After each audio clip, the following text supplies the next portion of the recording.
All right. So, hello everyone. Today we're going to be doing an interview with one member of our management team. Her name is Trinity, and she's currently attending the University of Washington. So, Trinity, go ahead and introduce yourself. Okay, so hi, my name is Trinity. I'm going to be an incoming sophomore at the University of Washington, Seattle campus. I am currently majoring in political science, but I hope to double major that with communications and a minor in international studies. And my pre-professional track is I hope to join the Peace Corps for 2 years and then either go and pursue an MBA or a JD. That's awesome. Perfect. So, obviously, Trinity, you mentioned that you're currently a political science major, and then you intend on going into like communication in your minor as well. So, I guess can you just first off explain why you chose that specific major or like interest in those major minor combinations? Yeah, sure. So I got interested in political science because I really value education equity, and I feel like in order to establish that here in the States as well as in international countries, I think that knowing about like politics, not only domestically but internationally, is really important. And that's why I'm pursuing political science. Communications wise, it's mostly because that is where my general interest is. Like when it comes to social media, digital marketing, things like that. That's where communications is. So that's why I'm mostly passionate about. And my minor for international studies is only because I didn't want to major in it, so I just chose to minor in it. Okay, no, that makes I mean, it definitely makes sense. I know a lot of kids they want to like approach something like for example in your case international studies, but they don't want to have the full load of it, so they take the minor, so they can still get a taste of it. Yeah, and then I just want to follow up with obviously you mentioned that you're very interested in like education equity and like just general interest. So I guess just a follow up, where did that interest come from? Was it something that you developed in high school or just something on the side? Like how did you become interested more into like education equity and all this other things? Yeah, so I got interested in education equity because I was part of a club called Girl Up in high school, and it's a club uh, co-founded by United Nations, and its main goal is to basically help girls in countries where the hardest thing to be is a girl when it comes to education, like in mostly third world countries where there aren't enough schools or girls are more likely to be like household slaves and things like that, and they're not really given the opportunity to have an education. So I was involved in that organization in high school. I think through that I just founded a really strong passion for that. I found myself really interested not only in traveling to third world countries, but like the grunt work too, like building schools, raising money, things like that. So that's what started my passion for that. Okay, yeah, no, it's awesome. I definitely think it's great that obviously, for example, you had a club that you're able to find those interests in high school. Because I think, a lot of students, they don't know where to look out and like, search for what they're interested in studying. But I think, clubs and extracurriculars you participated in high school definitely can help to kind of spark those interests for, later on in the future. Yeah. So I think, obviously, next thing we're going to be going over is specifically talking about UW. So obviously, University of Washington. It's out of state school, and we're coming from California, so you're obviously moving from one state to another. So I guess in general, why did you decide on UW, University of Washington? So my college application process was a little bit weird, and I applied to like over 20 schools, and one of them was the University of Washington. And I got waitlisted from a majority of my schools. I only got into one. Um, but I chose University of Washington mostly because it was really good for my major. It gave me more opportunities because it is located in the middle of Seattle. Mhm. And then I went to go visit the campus, and then I just really loved it. I always wanted to go to a really big campus. I didn't really like the idea of attending a small university or a small college. So I think overall, like UW fulfill like my basic requirements of just wanting to live in the city and a big campus and offering me as many opportunities as I could within a small and like remote like location. Yeah, for sure. And obviously to mention that, like I said, you're going to an out-of-state school. Going from California to Washington. Did you have any like fears or concerns of going to a school in a different state, or like did you think it was going to be challenging, or did that ever worry you in general? It didn't really worry me going out of state like socially wise or like emotionally wise. I like traveling a lot, so it's pretty fine for me to just like travel and go like independently on my own to just a different like state and everything. I think my only issue when it came to out of state was out of state tuition because UW is a public university, it's not a private one. So in-state tuition is around like 20K and per 20K, and mine is around 50K. Mhm. So definitely it was mostly like the financial aspect of it. But overall, I didn't really have any issues when it came to like fitting in, even though UW is 50% white, mostly and 50% Asian community. Mhm. And I came from a predominantly Asian community. Um, I didn't really have that many trouble fitting in or feeling included. All right, that's awesome. Yeah, no, I think that's great to mention. So I think also another thing you mentioned earlier was obviously your plans of what you hope to do after undergraduate. Like you mentioned, you hope to do like the Peace Corps, maybe go for an MBA or a JD. So I guess, why are you deciding on like maybe pre-law or like, going for an MBA? Like, why are you deciding to go through this specific route that you currently have? So I really wanted to, in the beginning, pursue a JD only. That was because I wanted to work for a government agency, and most people who do work for those have a law degree. It adds credibility, and also it's not like bad to have it. Mhm. And I would honestly not be a lawyer. I would just have the degree just because it adds credibility, and I would be able to find job positions a lot easier if I were to work for the government. Um, and for the MBA aspect, it's because of my communications major. I really do like digital marketing. I really think like managing projects and creating events and event management and things like that. It really is creative and it really is something I really truly love. So that's why I want to pursue one or the other, possibly both. It honestly just depends on what I feel like doing later on in my career. Hey, yeah, that's awesome. And I think that's a great idea that, at least even though you have some sort of like set plan that you intend on going towards, at least you're flexible with like, things might change or at least, somewhat versatile with, however circumstances change from now until then. Yeah, that's great. So I guess, let's probably take a step back. Let's go about a year ago from today. So, back when we were senior years, good times. So, I guess first and foremost, regarding the college application process, how would you summarize your college application process? Like, how did you feel about it? Mine was really bad, in all honesty. My college application process was horrible. I applied to over 20 schools. Oh wow. I only got into one. I got into the one that I applied for the day before the deadline because and it was a Christian school in San Diego. And even though I'm really grateful for getting into it, it's a private Christian school and I am not Christian. And it was predominantly a white community. And while it's totally fine, when I visited the campus, I just didn't fit in like at all. I felt so super uncomfortable and everything. But I've honestly did not like my college application process. I would have wrote about different things. I was grateful enough to be part of a program called Questbridge, which is for low income families. You have to apply for it, but I was grateful to be part of that. And I think that really helped me financially wise. I didn't have any trouble with that. I got a bunch of fee waivers. I got fee waivers for every single college. So I Oh think nice. I applied to over 20 colleges or like 20 exactly, and I only paid 120, like 140. Ouch. That's like probably like two colleges for me that I paid. Yeah. So like I was grateful to be able to qualify for fee waivers, but in all honesty, I would have probably applied for different colleges and I also would have probably wrote about different things, but overall, I would say I did not have the best college application process. Yeah, and we'll definitely touch up on a lot of things you mentioned, but I think I just first obviously want to mention that for students that are low income and they're trying to figure out how to pay things, I would definitely look into Questbridge. It's definitely a great program to help those who maybe don't have the same financial capabilities, but you're a very strong student. So I Yeah, would.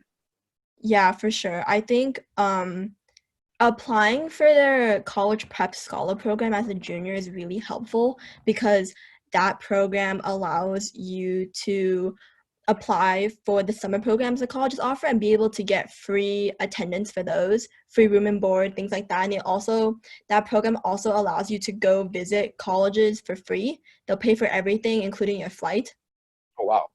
Yeah, if when you're a junior. And or like the summer before, or like senior year basically. They'll pay for anything for summer before senior year and senior year. And then as a senior, you can apply to be a Questbridge scholar. And then that whole process, I think around like 13,000 kids apply, only around like 4,000 kids get in.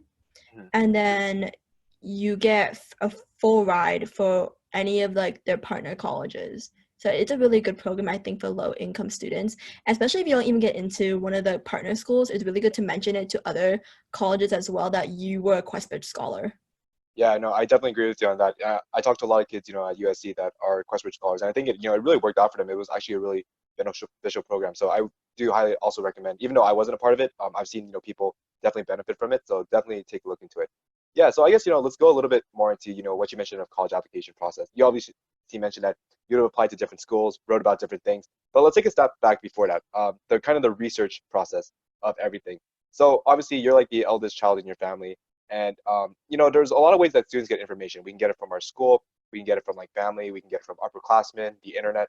So for you, what was your way of like kind of getting information to understand the college application process? Um, so for me, I kind of always thought about college in high school. So I think ever since like my freshman year, because I knew I was the oldest and I felt I had a lot of pressure to do well in college and like get into a good college, I kind of took it upon myself to learn about the college application process itself. I like would research about colleges I knew I wanted to go to. Then I would research about like UCs, things like that. When it came to financial aid, I mostly just researched about what was required of me and how much I would get, things like that. I had a lot of help from my parents.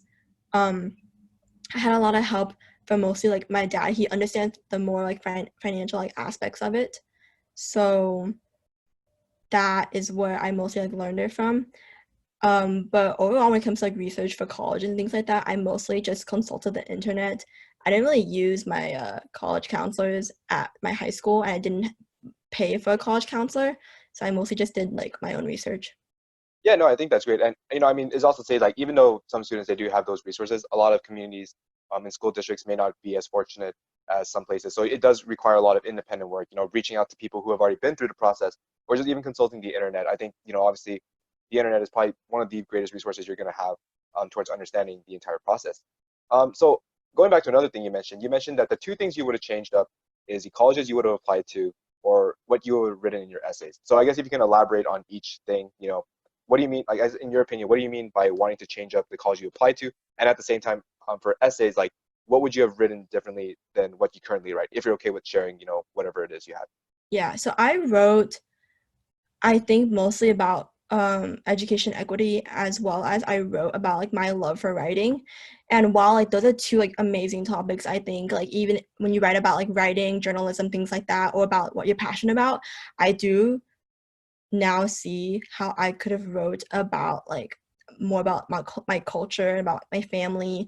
My parents are refugees from the Khmer Rouge, the genocide, and the Cambodian genocide. And I personally think that I should have wrote that in my Common App. While I did write that in my UCs, I didn't write that in my Common App essays.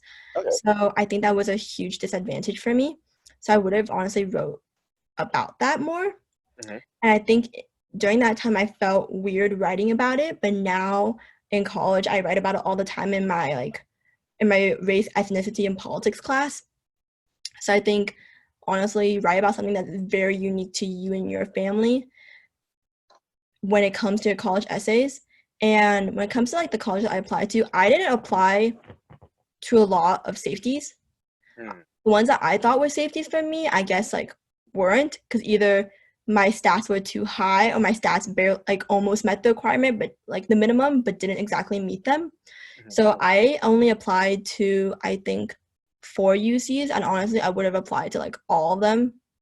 Hmm. And I also would have kind of like listened to my gut. I knew I had to apply for more safeties, but I kind of listened to like my aunts and like my like parents when it came to what schools they considered safeties versus what schools I considered safeties, because I knew my own stats better than like my parents, and I knew my own capabilities better. So I think an advice I would give is to just like know like in your gut like what you think is best for you when it comes to the colleges you pick. Because like while it is great to get advice from older people and from your parents about the colleges you apply to, you yourself know like what schools you'd be happy to going to, even if they are a safety. And you also know like your stats and your writing skills and your like motivation and everything and your passion is better than anyone else. So mostly just focus on yourself and focus on what you know you're capable of. Yeah, no, I definitely agree with you. I think to touch up on first and foremost the kind of the essay aspect of what you mentioned, I definitely agree that, there's a lot of great things we want to write about. It could be, what we plan to do in the future, but a lot of times we fail to neglect that there are a lot of personal stories that we have within us that we can actually tell. And like you mentioned with, your family history and like the culture and stuff like that, maybe that would have been better for you to write because you would have been a lot more passionate and something that you relate to a lot more. I know for me, one of my essays I wrote about an Oreo. So there's definitely, you got to talk about something that you're definitely passionate about. And then, going off of what you said for choosing colleges, I think, yeah, a lot of times we think that we're a lot better than safety schools. And, for many students, rightfully so, you should put yourself at a higher standard than you think you are because you might have a good chance of getting there. That being said, we have to be realistic in terms of, declaring what's a dream school or like a target school and a safety school. And, a lot of people will tell you certain things, but if yeah, you know yourself the best. So obviously be realistic with that. And I guess to wrap up the college application aspect of this, and you can repeat something that you already mentioned, but if you could have changed anything about the college application process, what would you have done differently?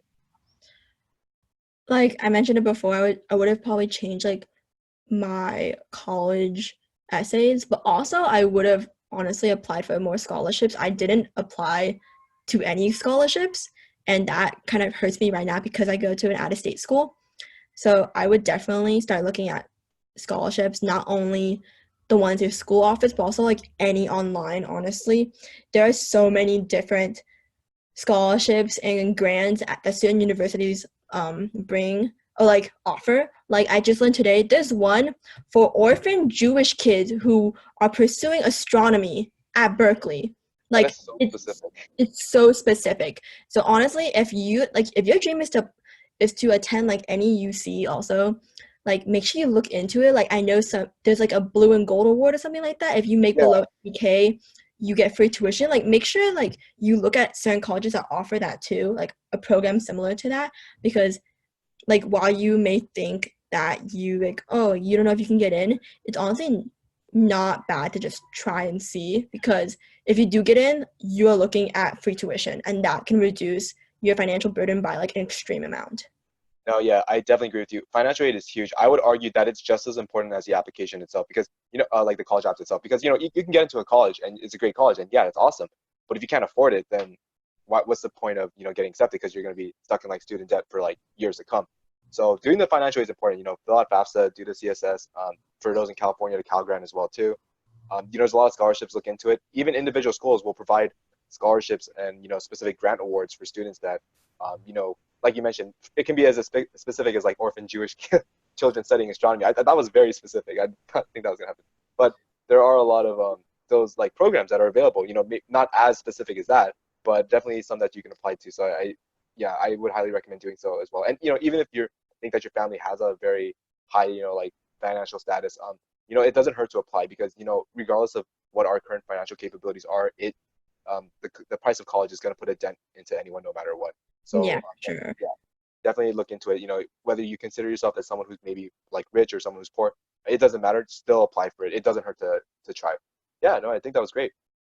I guess let's move on a little bit more to kind of transitioning out of college applications to college itself. So let's go back to UW. So obviously, a big thing about the college lifestyle is extracurricular activities. So I know obviously with you, you participate in a lot of extracurriculars. So what are some extracurriculars you're doing? Whether that be something you've already done in the past, something you're doing right now, something you're continuing in doing, something you're looking forward in the future. So what are some things you're doing? And if you want to elaborate on like one or two of them. Yeah, so currently and like for the rest of like my college career, I think so. At least I am a writer for her campus magazine. I also do a lot of ambassador programs, not through the university, but through like independent companies and like major corporations and things like that. And I have a job as a student caller for the university, as well as I am currently and next year going to do research.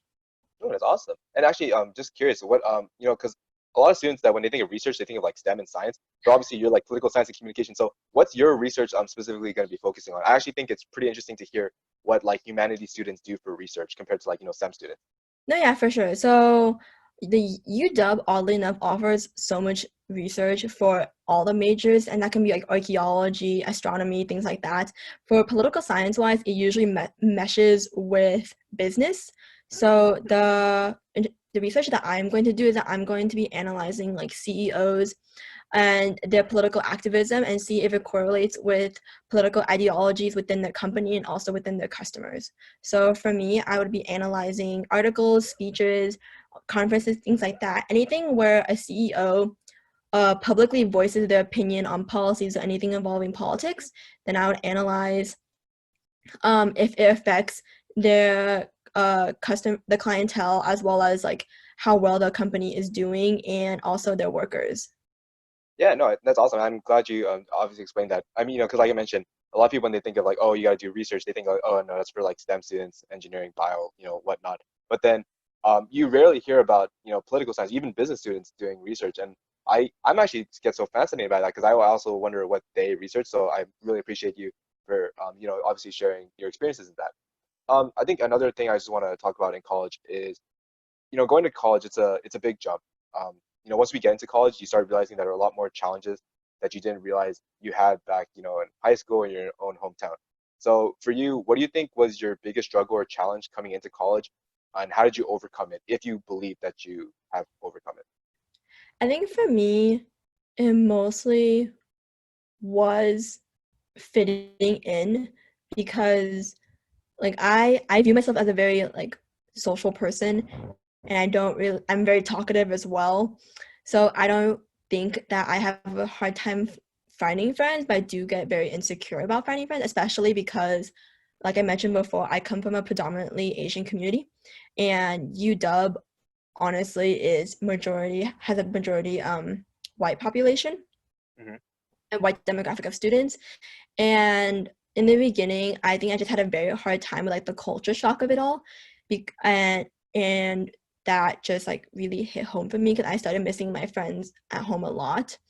So I think that was like the big transition for me, was just a huge culture shock when it came to like the friend groups, the ethnicities that I was used to, and like finding a group of friends at UW that was like equally as like diverse, while also like me being able to embrace my culture. But oddly enough, my whole friend group right now is white. And I think like honestly I wouldn't change any of it at all. I think the easiest way to transition from like as being an out of state kid honestly is to just put yourself like outside of your bubble, like honestly make friends with people in your class, talk to people in your class, talk to people like in your hall. It's honestly it's the most anxious thing in the world, but it helps so much, not only build your confidence but also just being able to just get yourself out of your bubble. Yeah, no, I agree with you. I mean, culture shock is big anywhere. I mean, even for me, even though I'm super close to USC, going to USC was a big culture shock. There's a lot, going from, predominantly Asian to like a lot more diverse among, equal dispersions of like white, African American, Asian. Um, it was definitely a culture shock, but I think, even though you get that initial culture shock, you actually kind of get to get used to it and actually get to appreciate a lot more.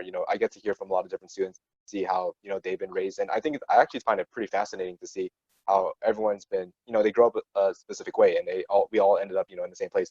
Kind of like our whole purpose of this project, showing that everyone's super different and whatnot. But Yeah. yeah, no, I definitely agree with you on a culture shock. Follow-up question, very tangentino, but do you miss Asian food at UW? Oddly enough, no, because UW, okay, not UW, but more like the nearby like plaza, as well as there's one street called the Ave next to UW. They offer so much Korean and Thai food. And apparently Seattle is very well known not only for like their Thai cuisine, but also for their Korean cuisine and for their like Chinese food. So I honestly don't miss it at all. I do really miss good boba because I can 100% say that boba kind of sucks near UW. They have the basics of like ding tea and share tea and like Uh-huh. bamboo tea, but they don't have anything else really that I would say is good boba. yeah, we're coming from SoCal. You know we know good boba. Yeah. So Also, they say bubble tea. I really find myself feeling awkward when I say boba and people say bubble tea. But that's just like a thing. It's not no, like I a agree with bad you. thing. It's just a It's a weird weird. thing. No, yeah, people say bubble tea or pearls instead of boba, and Yeah, I it's get just weird rhetoric. yeah, I'm just like, that hurt. Like it hits a bit, but Yeah. yeah, yeah, no, I agree. If you're Asian, you're coming from SoCal, you're gonna miss boba if you're gonna go somewhere away from SoCal. Just a fair warning. Yeah, basically. All right, perfect. Yeah, and I think just to kind of wrap this entire video up, so if you could give advice to high school students, whether that be about the college application process, the college lifestyle, or just life in general, what would you tell them? I think honestly, I would just say don't stress too much about it because honestly, it's a really important part of like your future. Obviously, it's a really important process, but at the same time, it's not everything. You'll get into a college, and if you don't get into a college, you can always do community college, and also community college is not a horrible thing at all. I think it's pretty amazing. I've There are many routes to go to college, honestly, and I know that even like certain colleges they prefer people from community colleges. So I think honestly, don't stress too much about it. Of course, like you should try, but whatever happens, happens. And even though I hated my college application process, like I love where I am right now, and I honestly wouldn't change it at all. So just go with the flow of it. Just try your best, and whatever happens, happens, and don't stress about it too much. No, I totally agree with you. I mean, it sounds super cliche when we say, try your best, do whatever you can. It's true. I mean, once you get into college, you're gonna realize how your perception in high school of the whole college application system just changed so much once you get into college and you start talking to other people.